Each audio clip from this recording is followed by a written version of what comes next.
días, hermanos, pues vamos a dar principio a nuestro estudio de esta mañana. Muy bien, me traje unos apoyos visuales porque sentí que la clase pasada estábamos un poco perdidos en cuanto a historia, nombres, ¿verdad? Y entonces para auxiliarnos un poco y situarnos en la época y en el momento en que estamos en la historia de Israel. Así que me traje estos mapas. Este mapa es lo que comprendía el imperio babilónico, ¿verdad? Que fue el primer gran imperio en el oriente. Y luego este mapa comprende los siguientes imperios. Tenemos aquí el imperio, bueno, este es el asirio, perdón, este es el asirio. El imperio babilónico, que es la línea más oscura, más roja. Y luego está el imperio persa, que es la línea violeta, ¿verdad? Es bastante más amplio, ¿verdad? Es más grande. Y luego el imperio griego, que es el último, ¿verdad? Que es la línea, vamos a decir, amarillo-naranja, que es un imperio que llega, si ustedes ven aquí, hasta la India. Es un imperio muy grande. Entonces el más chiquito es el babilónico, y luego sigue el persa, y luego el griego, el más grande. Si se fijan, el asirio es todavía más pequeño. Miren, aquí está el mar Caspio, o sea, esto no llegaba más que hasta aquí, ¿verdad? Hasta aquí comprendía Egipto igual, pero no llegaba más que una parte de Turquía, aquí nada más. Aquí, Egipto, y hasta aquí nada más. O sea, fue el más pequeño de todos. Todavía el asirio fue más amplio, ¿verdad? Entonces, el babilónico es un poquito más amplio porque llega hasta esta parte de acá. Este mapa nos representa Israel. En el Reino Unido, con David y Salomón, comprendía toda la superficie, era un solo reino, el reino de Israel. Cuando después de Salomón se divide el reino, entonces queda en el sur el reino de Judá, y en el norte, las 10 tribus, el reino de Israel. El reino de Judá nada más tiene a Judá y a Benjamín, y las otras 10 tribus quedan en el del norte. Bien, entonces estos mapas nos sirven para explicar esto, ¿verdad?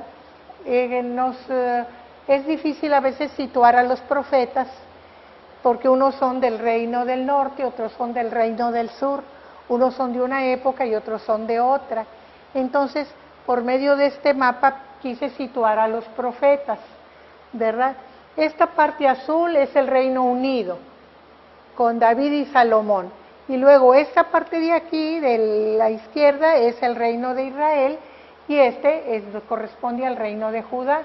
Si ustedes se dan cuenta, el reino de Israel no llega más que hasta aquí, acá no hay nada. ¿Por qué? Porque hasta aquí es destruido el reino. Aquí es la caída de Israel con los asirios, que es el primer imperio, en el 722, lo destruye Sennacherib, se los lleva al destierro, desaparece el reino de Israel y no vuelve a existir como entidad política. El reino de Judá sigue, desde después de la división del reino, tiene varias etapas.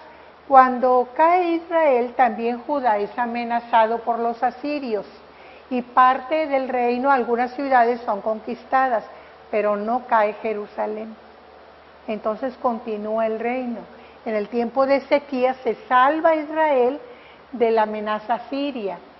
Es tan fuerte la amenaza siria que Judá trata de aliarse con los babilonios para protegerse de Asiria, que fue un error político total, porque Ezequiel le enseña todos los tesoros del templo y de la casa real a los embajadores de Babilonia, que luego viene Babilonia y se apropia de todo, ¿verdad? Entonces, este es el tiempo en el que sigue libre con la amenaza de Asiria, pero no cae, hasta que los babilonios conquistan el imperio asirio. Entonces, al conquistar el imperio asirio, Nabucodonosor invade Judá, la conquista Jerusalén, destruye los muros y el templo y se lleva cautivos. Los primeros cautivos, aquí está la cautividad de Judá, ¿verdad? Después de que cae el reino en poder de los babilonios, ¿verdad? Y cuando empiezan los exilios, que empiezan a llevarse gente, entre las primeras gentes que se van está Daniel. Se va el rey con todos los príncipes, con todas las familias importantes, se llevan a los guerreros, se llevan a los artesanos, se llevan a los herreros, que eran muy importantes para el imperio babilónico, se los llevan al exilio, pero esa es la primera deportación, más o menos a esta altura, ¿verdad? En el tiempo de Jeremías empieza la primera deportación. Jeremías sigue hasta después del tiempo de la cautividad. Entonces, tenemos que en la segunda incursión de Nabucodonosor es cuando se destruye la ciudad y el templo. Es otro exilio, son 3 exilios que hace Nabucodonosor. Entonces, aquí es la cautividad de Judá cuando ya el pueblo es siervo de Babilonia. Luego pasa en el destierro, en el exilio en Babilonia, Dios llama a Daniel y Ezequías como profetas. Ellos están allá en Babilonia. Luego, cuando los persas conquistan Babilonia, están en el imperio persa, pero por lo pronto están en el imperio babilónico. Abdías también es del tiempo de la cautividad, pero Abdías está en Judá viendo lo que está sucediendo. Entonces, como Edom está disfrutando de la caída de Judá, y la profecía es contra Edom. Es en el mismo tiempo de la cautividad, pero él no está en la cautividad, está en Judá, ¿verdad? Pero está en ese tiempo, por eso lo pusimos aquí. Después los persas conquistan a los babilonios en el 539, o sea, un año antes de esto, y en el segundo año, en el primer año del rey Ciro, aquí está, los ciros conquistan, ya cae el imperio babilónico y entran los persas. Medo-persa se llama el imperio porque los medos eran los que dominaban y luego los persas dominan a los medos y se forma el imperio medo-persa. Entonces Ciro es el fundador del imperio medo-persa y había sido pronosticado desde el tiempo, imagínense ustedes, de Isaías, que Ciro iba a dar la libertad a los cautivos, la libertad.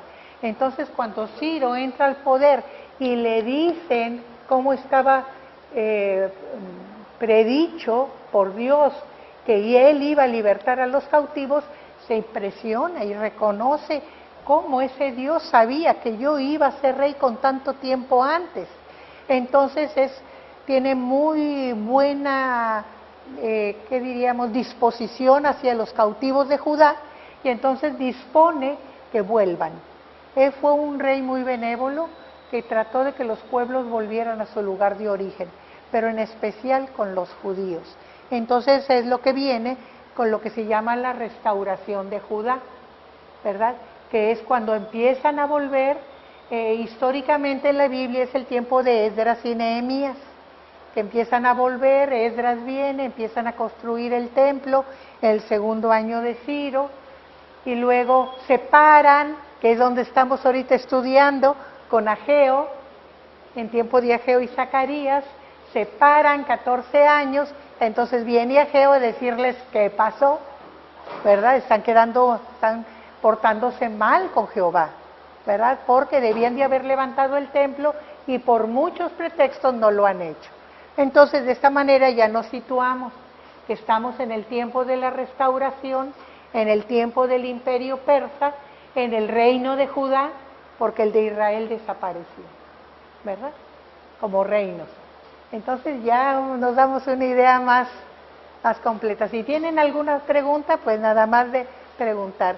Esta cartulina tiene muchos datos, porque yo quise poner a cada profeta lo que significa su nombre, por eso tiene tantos datos.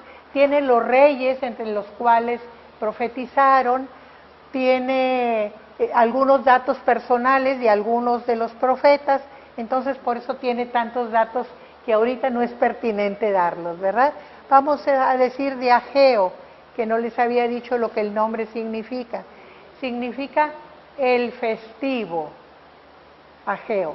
Y muchos lo traducen como mi fiesta, pero no es literal mi fiesta porque no tiene el posesivo de la primera persona, el nombre. Entonces, es el festivo, que quiere, en alguna manera, da la idea de que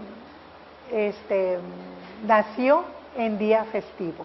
Esos datos un poquito históricos y geográficos. Vamos a seguir con nuestro estudio de Ageo, el capítulo 2.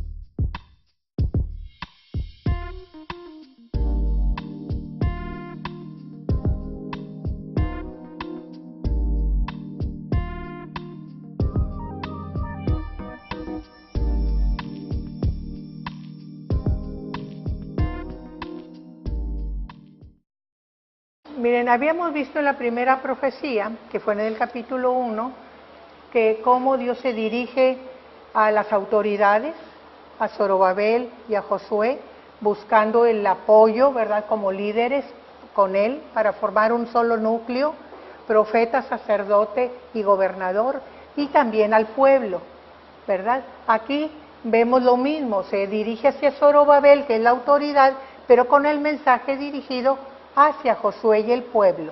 O sea, todos son receptores de este mensaje que él está diciendo. Y lo primero que nos dice,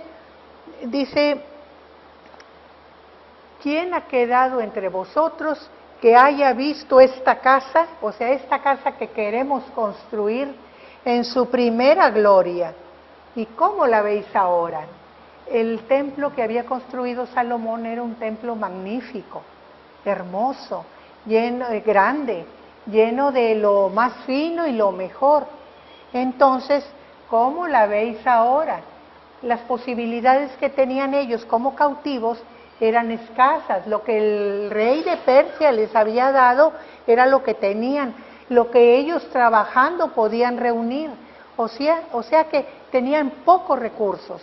Lo que podían hacer era muy escaso en comparación de lo que había hecho Salomón, que Salomón estaba en toda su gloria, toda su riqueza, ya David había juntado los materiales y él nada más construyó. Entonces tenía todo a su favor Salomón y aquí tienen todo en contra.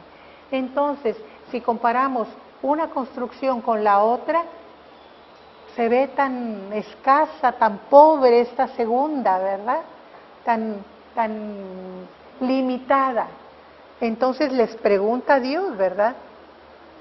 ¿No es ella como nada delante de vuestros ojos? O sea, ustedes en su corazón están sintiendo que esto no vale nada. Es lo que está diciéndoles Dios. Como ustedes lo ven, esto no vale nada. Y entonces Dios le dice a Zorobabel, esfuérzate. Y le dice a Josué, esfuérzate. Y pónganle ganas, trabajen. Dice, y cobrad ánimo todo el pueblo de la tierra. Y trabajad, porque lo más importante es que yo estoy con vosotros. Ellos deben de considerar eso. ¿Se acuerdan que también explicó que así como había estado con Moisés cuando salieron de Egipto, presente en medio de ellos, visible, así estaba ahora con ellos? Visible, fuerte, sacándolos adelante. O sea, no se sientan solos, yo estoy con ustedes. Vamos a seguir con los siguientes versículos del 5.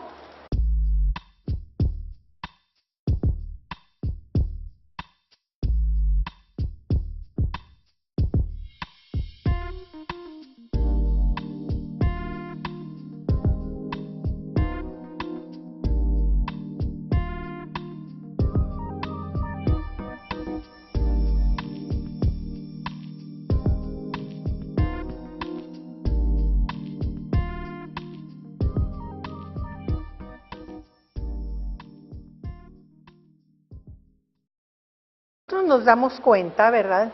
Dice que así como hizo el pacto en el tiempo de la salida de Egipto, así es ahora, ¿verdad? Que Él está con ellos tan cierto como estuvo en aquella época.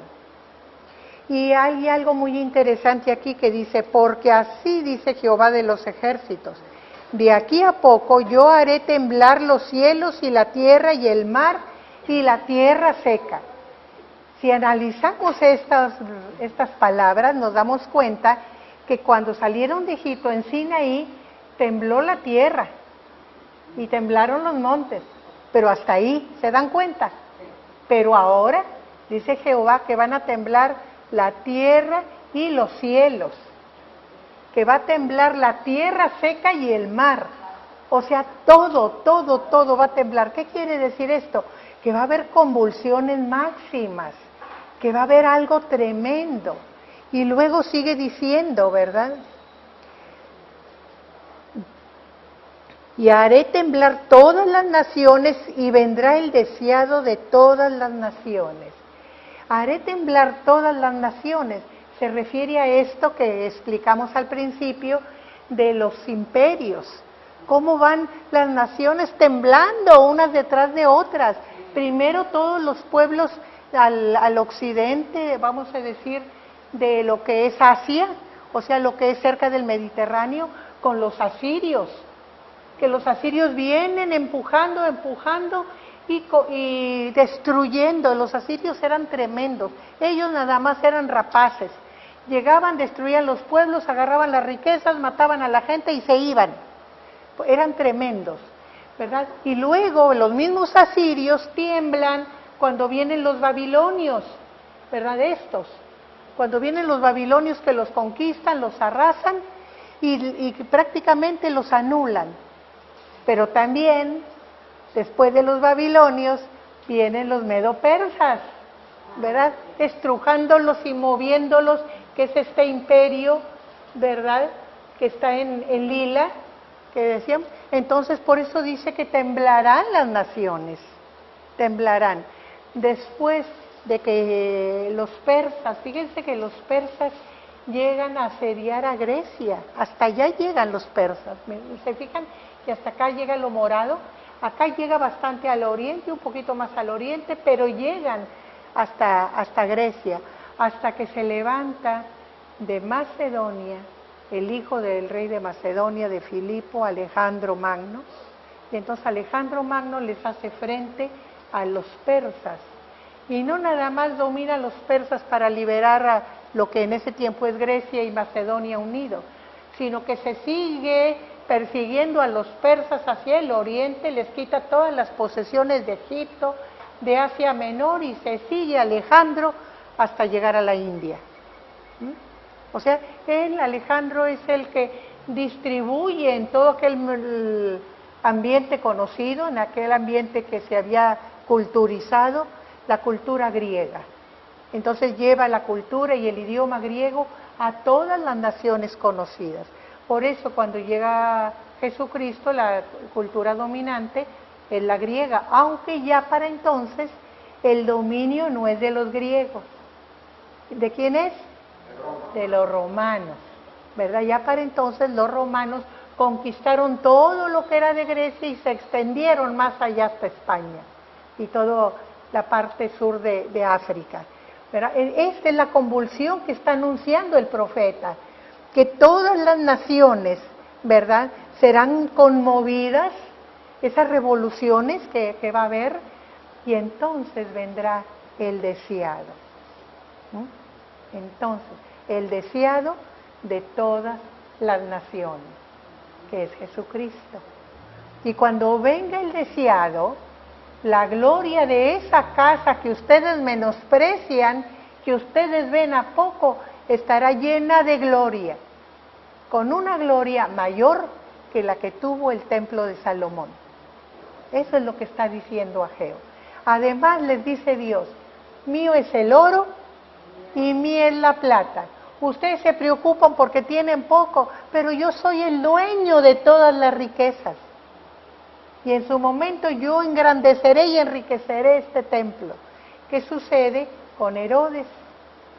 Herodes lo levanta desde los cimientos, lo hace grande tratándose de ganar el favor judío, lo llena de oro todo, ¿verdad? Y lo hace espléndido, ¿verdad? Entonces es un aviso de lo que va a suceder después. Hermana, tratamos de entender las épocas, ¿verdad? Las épocas, esas cosas que nos quedaron medias confusas en la clase pasada. Para los que acaban de llegar, les hablaba de que esta carta nos habla de los profetas que tuvo el pueblo, ¿verdad? Aquí tenemos el reino unido en lo azul y luego tenemos el reino dividido, cómo hubo profetas en Israel, luego desaparece porque cae Israel con los asirios y ya no hay más reino de Israel, desaparece, nada más que del reino de Judá. Entonces aquí en el reino de Judá tenemos los profetas del primer tiempo, luego aquí los profetas amenazados por los asirios, pero no cae Judá. Luego cuando vienen los babilonios y conquistan el reino de Judá, aquí tenemos los profetas de la cautividad, y luego cuando viene el imperio persa, aquí tenemos el imperio persa, y entonces Ciro manda que sea restaurada la ciudad de Jerusalén y el reino de Judá. Entonces viene el tiempo de Esdras y Nehemías con sus profetas, y nosotros estamos aquí con el primer profeta de la restauración, con Ageo, ¿verdad? De esa manera nos situamos históricamente y geográficamente, ¿verdad? Entonces estos son los profetas de Judá, estos son los profetas de Israel. No los mencionamos ahorita porque no es el momento, pero cuando veamos a Habacuc, que es el siguiente, ya vamos a extendernos un poquito más. Muy bien, entonces la gloria de esta casa será mayor que la de la primera, ¿verdad? Y algo más importante, habla de la paz, ¿verdad? Dice, la gloria postrera de esta casa será mayor que la primera, ha dicho Jehová de los ejércitos, y daré paz en este lugar. Recordemos que a Jesucristo se le ha llamado el príncipe de paz. Entonces, daré paz en este lugar, dice Jehová de los ejércitos. Fíjense, estamos en el año 520, antes de Jesucristo. 520, pero ya Ageo está anunciando que se esfuercen por levantar el templo y que no se sientan menos o miserables, porque el templo es más humilde, vamos a decir, con menos lujo, porque lo que va a tener ese templo va a tener mayor riqueza que las riquezas que tenía el de Salomón. ¿Por qué? Porque va a ser el templo donde venga el deseado de las naciones, ¿verdad? Muy bien, seguimos adelante. ¿Esa profecía ya se cumplió? Sí, con la venida de Jesucristo. Bueno, tiene... Pero la gloria postrera, es decir, tiene... sí. Puede tener doble tipo de referencia. Luego se construyó el templo, pero no se referirá a una gloria todavía. Sí. Todas las profecías, recuerden que tienen tiempos de cumplimiento por periodos. Unos se cumplen en el momento en que el profeta habla, otros son para después y otros para mucho después.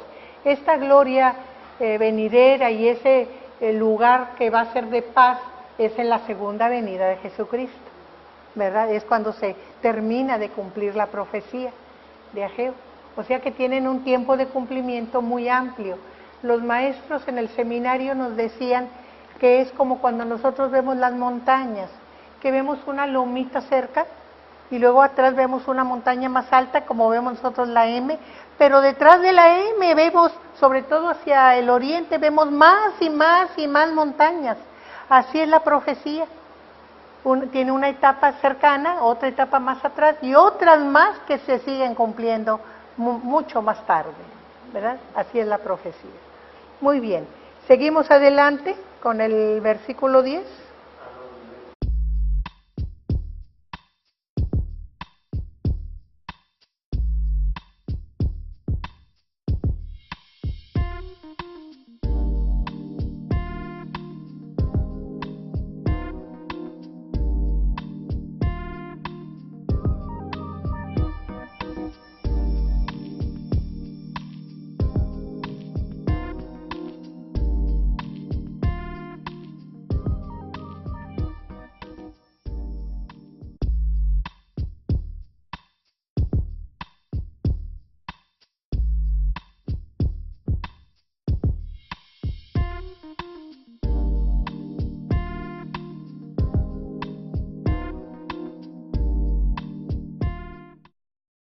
Aquí nosotros tenemos ya el inicio de la tercera profecía, ¿verdad?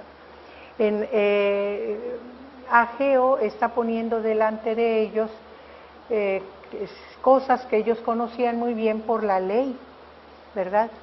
Lo que habían sido enseñados en Levítico y en Números acerca de las leyes que tenían que cumplir. Entonces les está poniendo una de las cosas, ¿verdad? Si llevas en el delantal la carne santa que es del sacrificio, ¿verdad? Y el delantal vuela y toca alimentos, ¿serán santificados los alimentos? Y entonces el sacerdote dice, no, ¿verdad? Porque la carne tiene la propiedad de santificar el delantal, pero el delantal no tiene la propiedad de santificar lo que toca. No, no es santificar. Y luego les pone el ejemplo contrario. Si algo inmundo toca lo santificado, ¿será inmundo? Sí. Cualquier cosa que tocara lo inmundo volvía inmundo. En todo, recuerdan que si una mujer con menstruo se sentaba en una silla y alguien tocaba la silla, ya era inmundo el que había tocado la silla. O sea, que lo malo contamina muy fácil. Para la santidad hay una sola vía, pero para la contaminación hay muchas vías. Es como cuando nosotros tenemos un vaso de agua, ¿verdad? Y entonces ese vaso de agua, si ponemos, ¿qué diré? Una sola gota de suciedad en el vaso, ¿le comunicará lo limpio a esa gota sucia? No, ¿verdad? Queda sucia el agua, aunque sea una sola gota. Y si tenemos una gota de agua sucia y le echamos muchas gotas de agua limpia, ¿se limpiará? ¿Verdad que no?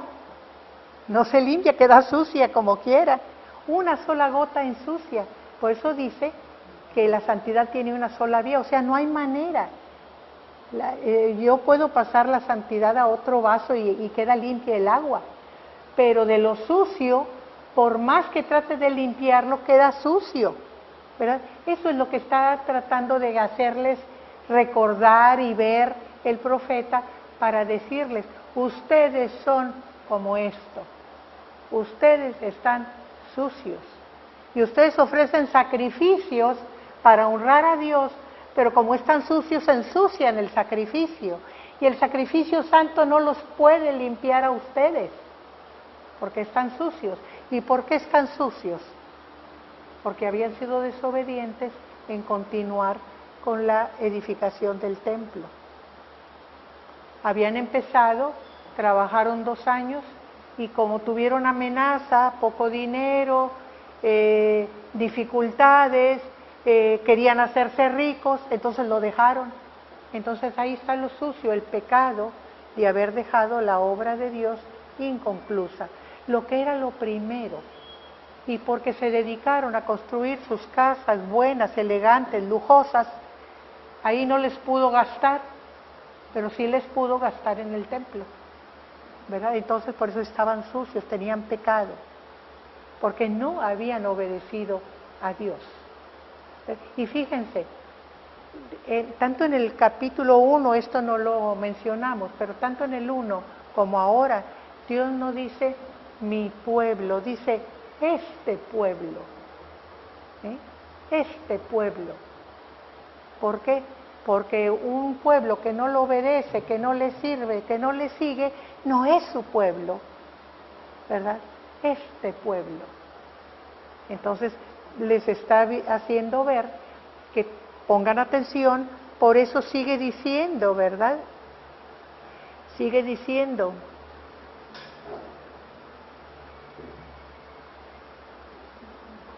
toda la obra que ofrecen de sus manos es obra inmunda.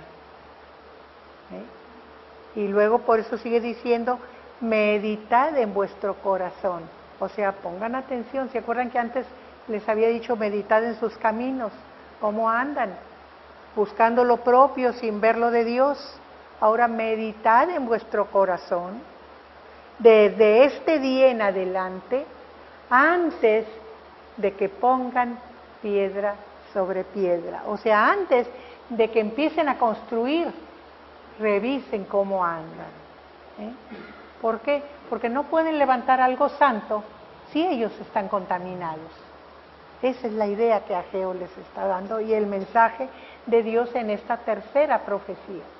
Este pueblo es inmundo por desobediente, tiene que purificarse de su pecado antes de levantar el templo, que es algo santo, ¿verdad? ¿Qué de cosas dice Ageo, verdad? En tan poquitas palabras. Antes de que pongan piedra sobre piedra en el templo de Jehová. Vamos a seguir con el versículo 16.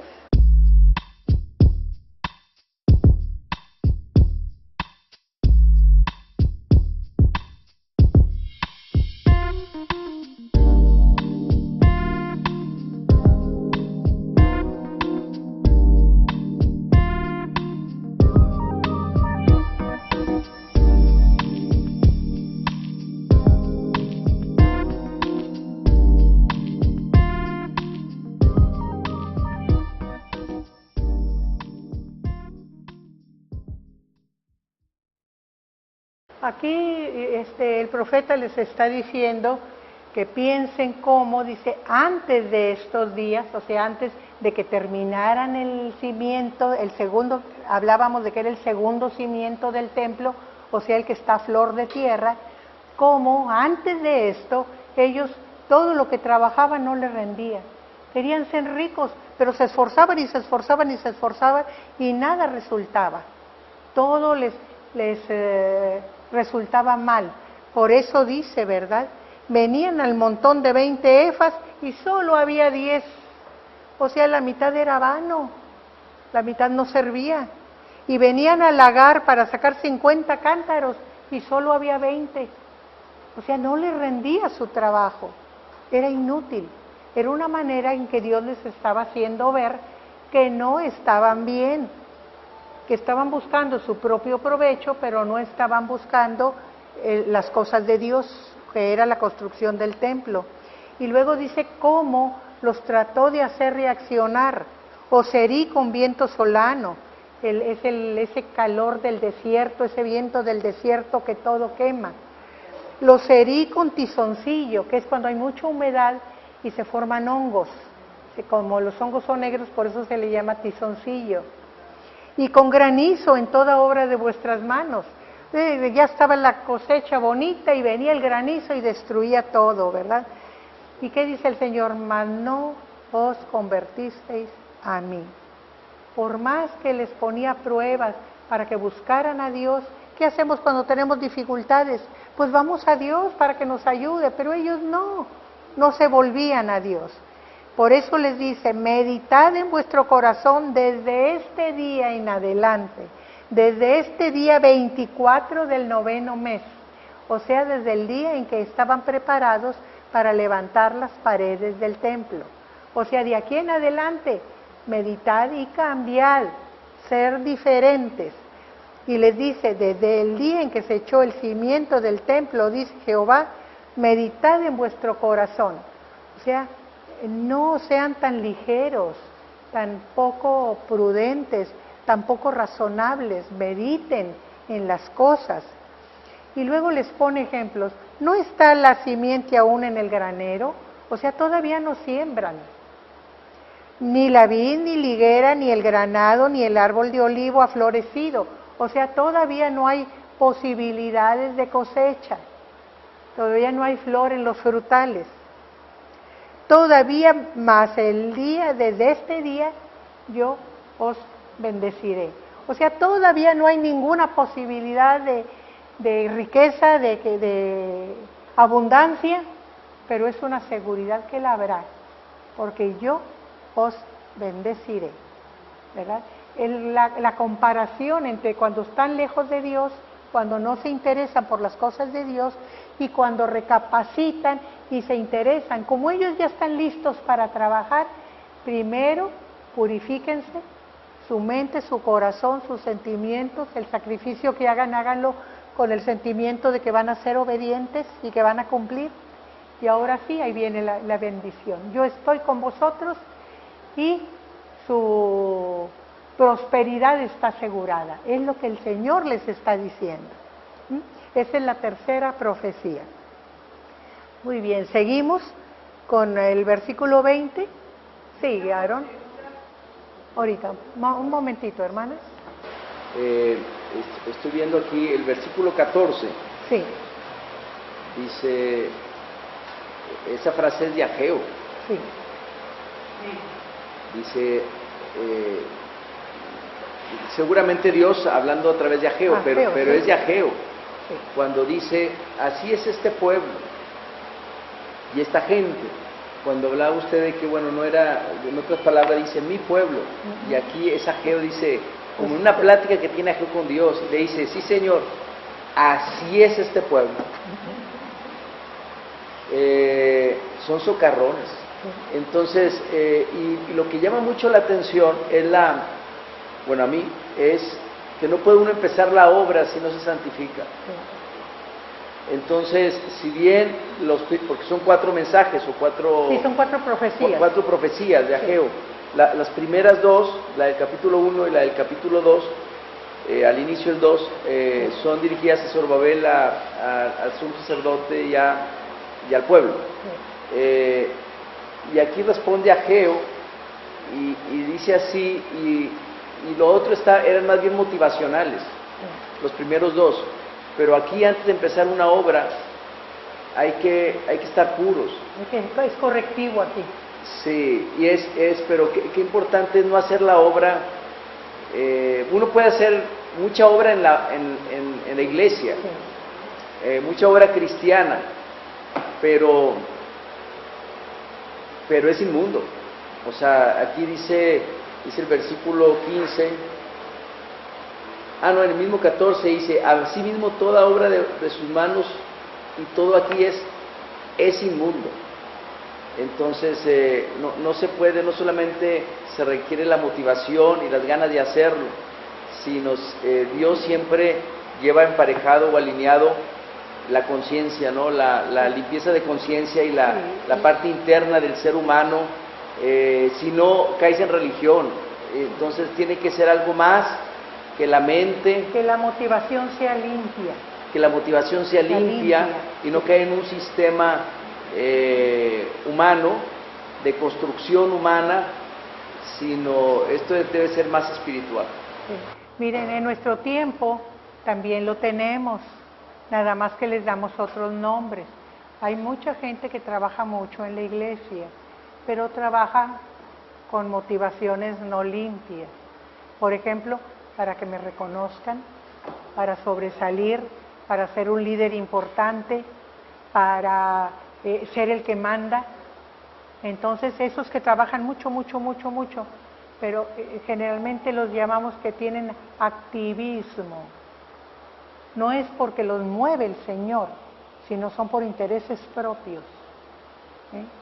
Entonces es diferente, y esas obras no prosperan, no dan fruto, ¿verdad? Por mucho que se mueve y que ande y que llegue y se mete, es como dicen, una ajonjolí de todos los moles, dice un proverbio popular por ahí, ¿verdad? Que en todo se meten, todo hacen, por eso se les llama activistas, porque tienen mucha actividad, pero esa actividad no tiene provecho real, ¿verdad?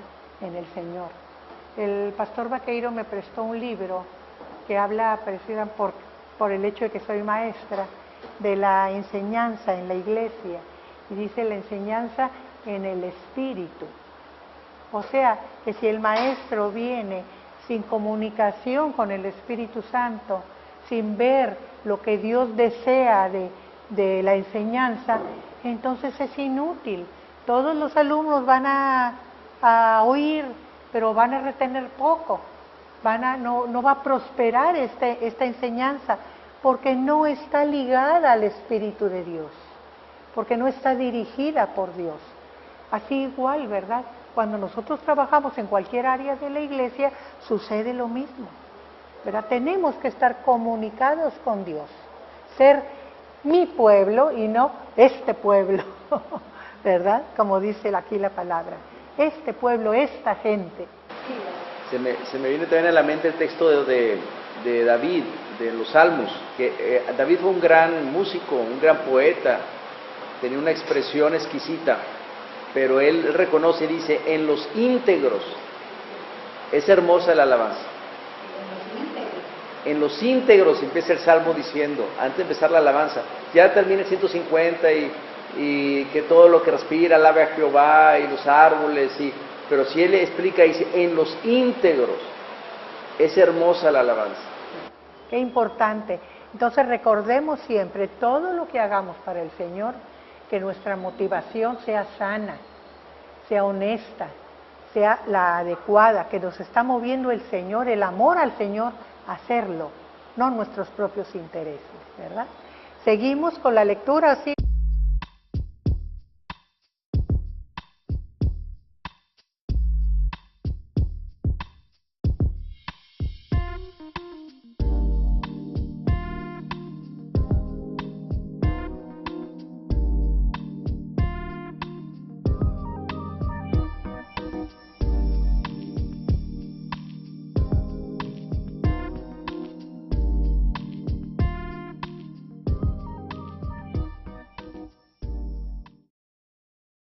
En esta última profecía, que es, si se fijan, el mismo día, las dos últimas profecías son el mismo día, en el 9º mes, en los días 24 del mes, ¿verdad?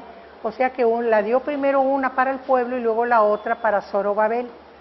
Recordemos que la primera profecía fue en el mes sexto, el primer día del mes, y luego confirmado el 24 del mes, cuando ya se vio la reacción del pueblo. Y luego la segunda fue en el 7º mes a los 21 días, ¿verdad? La tercera fue el día 24 del 9º mes, o sea, la tercera y la cuarta son el 9º mes, la segunda el 7º mes y la primera el 6º mes, o sea, son meses 6, 7 y 9, ¿verdad?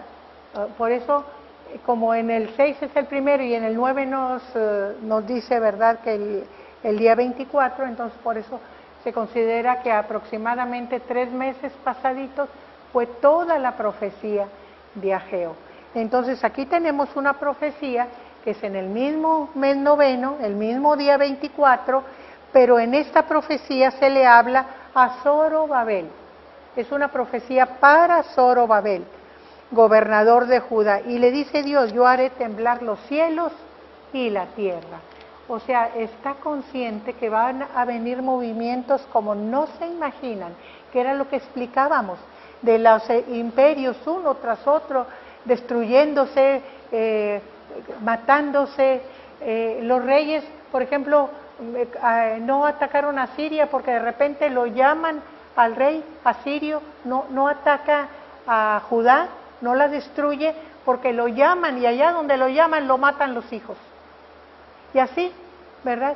Y luego también en los descendientes de Nabucodonosor los matan, los mismos hijos matan a los reyes. Por eso dice que con la espada de los mismos, el mismo pueblo. Fíjense cómo dice, trastornaré el trono de los reinos, destruiré la fuerza de los reinos de las naciones. Y se iban haciendo fuertes y los iban destruyendo. Como Dios usó, por ejemplo, el reino persa para restaurar a su pueblo. Ciro fue muy sensible a la presencia y al Espíritu de Dios y fue obediente y fue restaurado el pueblo de Judá. Pero trastornaré los reinos, los destruiré, trastornaré los carros y los que en ellos suben, o sea, los carros de guerra, ¿verdad? Y vendrán abajo los caballos y sus jinetes, también la caballería, no nomás los carros de guerra, los jinetes, la caballería, cada cual por la espada de su hermano. O sea, se harán guerra entre sí, se destruirán unos a otros, no tendrán respeto, lo que es el poder, el ansia del poder. Precisamente en el tiempo de Ciro nosotros nos vamos a encontrar, y nos encontramos en el primer capítulo, que vino la orden de Ciro de reconstruir, y luego los samaritanos quieren parar la obra y van, y para ese tiempo había un Artajerjes, rey. Aquí nos dice la historia que ese Artajerjes era de los medos que se sublevaron y tomaron el poder, pero era un rey espurio. Y ese vio y dijo, ah, sí, siempre estos judíos han sido rebeldes, paren la obra. Pero cuando viene Darío, que es legítimo rey, que lo tenemos aquí, ¿verdad? Aquí en este mismo periodo viene Darío, y entonces Darío, van los judíos y le dicen, porque el profeta ya les había dicho, ¿qué pasó? ¿Qué pasó? Tantos años, ustedes usan muchos pretextos para no construir. Entonces van los judíos al rey, ya está Darío, y revisa Darío los anales de los reyes y ve cómo Ciro había decretado que fuera reconstruido el templo y la ciudad y las murallas. Entonces vuelven ya con la orden ya directa del rey persa en la actualidad, que dice sí, sigan con la construcción. Pero mientras tenían miedo, ¿verdad? Pero cómo Dios usa y cómo influye y cómo les pone esos peros para ver si son obedientes o no. Ahí estaba el decreto para que lo hicieran, pero se escudaban en el peligro, en la falta de dinero, en la falta de tiempo, porque tengo que hacer lo mío para no construir, ¿verdad? Y entonces por eso en todo ese periodo es este pueblo, estas gentes, ¿verdad? Pero ya después que obedecen, desde el día 24 del sexto mes, dice, yo estaré con vosotros. Y se los asegura, habrá bendición, y luego termina diciendo, ¿verdad?, que no teman, que todas las naciones serán conmovidas, todas, ¿verdad?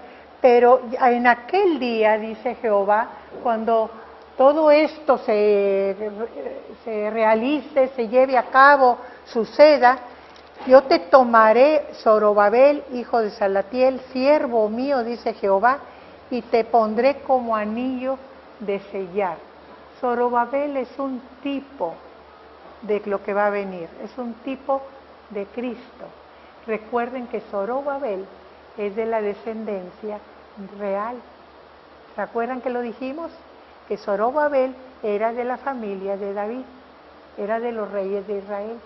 Fíjense que desaparece después de Zorobabel porque era muy peligroso hacerse notar como posible soberano estando en libertad. ¿Por qué? Porque los mataban. Los reinos no aceptan riesgos. Entonces después de Zorobabel desaparece el linaje, aparece nomás los judíos ahí en su genealogía la conservan, pero nada para afuera. Pero a Zorobabel, que es un tipo, es un heredero de David, es un tipo de Cristo, le dice Dios, te pondré como anillo de sellar. ¿Qué quiere decir esto? ¿Qué es el anillo de sellar? El anillo era el que usaban los reyes y tenía un sello, y ese sello era el que ponían en los decretos. Representaba el poder del rey, y aquel que tenía el sello era el que tenía donde el rey había puesto su autoridad para que lo representara. Era el que tenía el anillo de sellar, era el representante del rey o el rey mismo, ¿verdad? Pero cuando no estaba el rey, el representante del rey. Entonces indica el poder del rey, o sea, el poder de Dios. Dice que Jesucristo es el poder de Dios, ¿verdad? Que es el que va a venir a reinar en su nombre. Eso es lo que le está diciendo a Zorobabel. Pero lo presenta como Zorobabel, ¿verdad? Como el que representa al que va a venir, al deseado, ¿verdad? Por eso le dice a ti, Zorobabel, tú, descendiente de David, serás como anillo de sellar. Pero está representando a Cristo, ¿verdad? Te pondré como anillo de sellar. Porque yo te escogí, dice Jehová de los ejércitos. Y aquí tenemos que notar cómo fue estas frases tan características del libro de Ageo, ¿verdad? Ha dicho Jehová de los ejércitos todo el... ¿Por qué tan marcado? porque recuerden que Jehová de los ejércitos representa el poder máximo. ¿Cómo se representaba el poder de los reyes? Con los ejércitos. Era el poder de acción de los reyes. Por eso Jehová de los ejércitos. O sea, el poder. ¿Recuerdan cuando Elías no está sitiado y los sirios, era en el tiempo de los dos reinos, y los sirios se unían con Israel, el reino del norte, y atacaban Judá? Y entonces ahí el rey de los sirios está atacando al reino del norte, a Israel. Y entonces le dice Elías, están situados en una ciudad amurallada, y entonces vienen, les dicen a los sirios, Elías está en tal lugar. Y entonces vienen los sirios a esperar que Elías salga para matarlo. Y entonces el sirviente de Elías está muy nervioso y no quiere, no, Señor, nos van a matar. Y entonces Elías le dice, no temas. Pero el otro no, Giesi no quiere responder, no se puede calmar. Y entonces dice que Elías le abre los ojos. Y entonces Giesi puede ver alrededor de ellos todo el ejército del Señor, que los está protegiendo.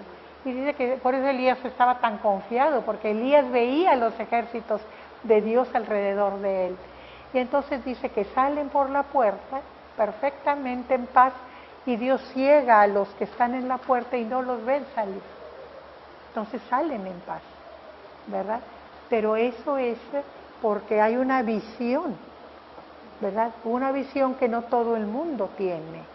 Entonces, para poder tranquilizar a su sirviente y que lo siga, tiene que abrirle los ojos como si fuera profeta, ¿verdad? Y eso es lo que está pasando aquí, ¿verdad? Está viendo el profeta a Zorobabel en el futuro, lo que va a salir de Zorobabel como descendencia de David, el Cristo, ¿verdad?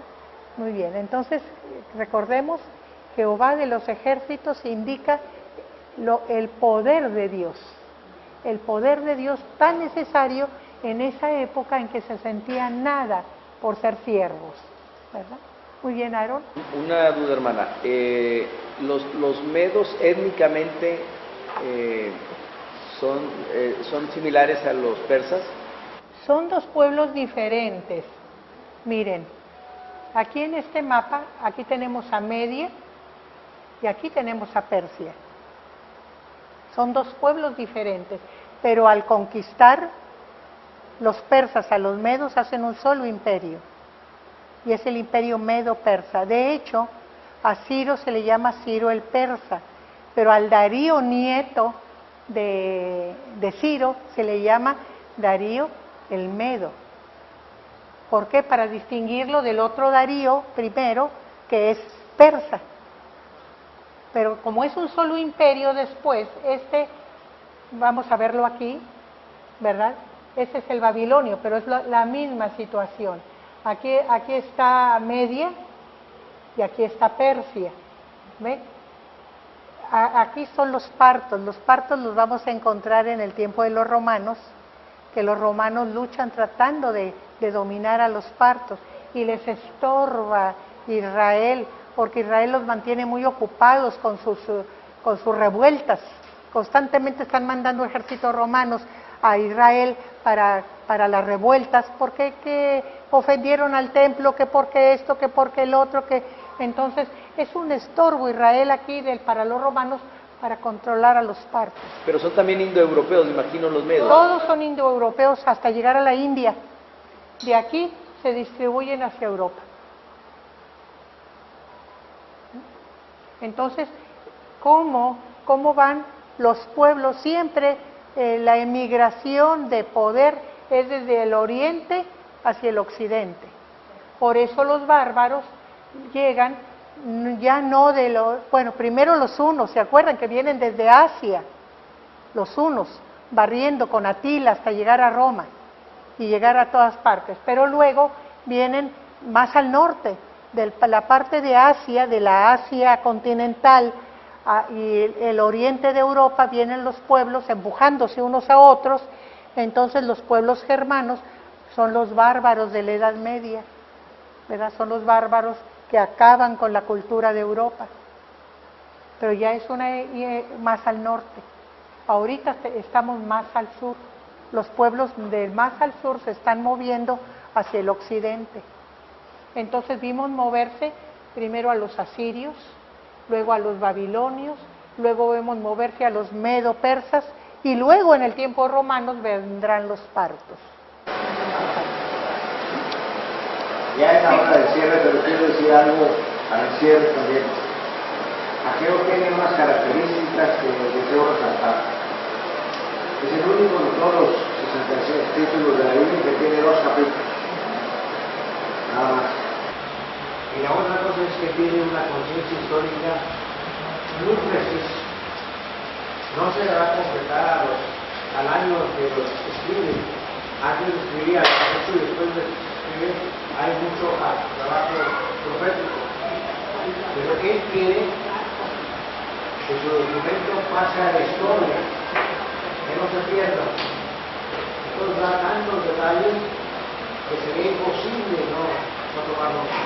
Nos sitúa en el año considerando el rey que domina, en este caso Ciro o Darío, en el mes de que se trata, ya con el año judío, como habíamos dicho al principio, y el día preciso. O sea, por eso dice que hay el pastor Vaqueiro, que hay una conciencia histórica tremenda en Ageo.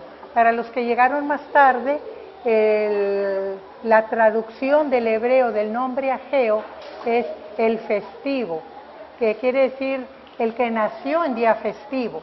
Muchos les decía que lo traducen como mi fiesta, pero mi fiesta necesitaría un posesivo que no tiene el nombre Ageo. Entonces es más correcto el festivo, ¿verdad? Para la traducción de Ageo. Y hay una palabra muy usada en la alabanza judía que es Agadá, que tiene la misma raíz de Ageo, que es el canto así muy alegre, ¿verdad? Entonces, para que relacionemos lo que está anunciando Ageo, dice que probablemente Dios quiso anunciar con su nombre aquel gozo que vendría con el anuncio que iba a dar Ageo, que es el deseado. Bueno, muchas gracias. Terminamos el estudio de este libro de profeta Ageo con 2 capítulos, único en la Biblia con 2 capítulos.